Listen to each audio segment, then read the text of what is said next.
মাদারীপুরের মেয়ে নাহিদা সুলতানা বৃষ্টিকে যুক্তরাষ্ট্রে হত্যার ঘটনায় তার গ্রামের বাড়ি চর গোবিন্দপুরে শোকের ছায়া নেমে এসেছে।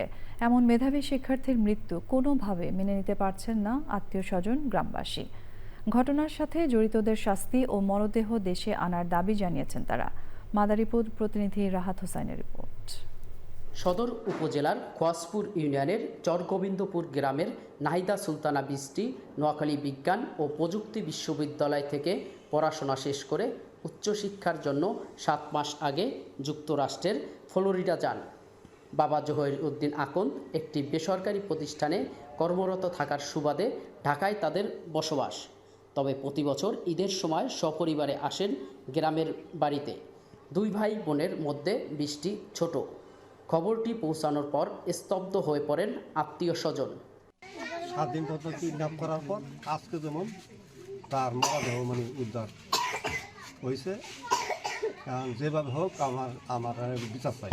একটা ভাইয়ার সাথে নাকি সকাল 10টার দিকে বের হয়েছিল জামিল হাসান লিমন, তারে আমরা চিনি না। লিমন ভাইয়ার মরদেহ উদ্ধার করছে পুলিশ। আমার চাচতো ভাই জাহিদ হাসান প্রান্ত, তার পোস্ট দেখা বোঝা গেল যে আপু মৃত।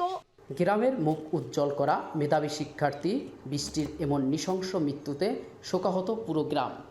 তার লাশ পাওয়া গিয়েছে, তো এই লাশটি বাংলাদেশে আমাদের এই মাদারীপুরে আনার জন্য তার পরিবারের সাথে আমরা যোগাযোগ করছি যে এটা প্রসিডিউর ব্যাপার আছে।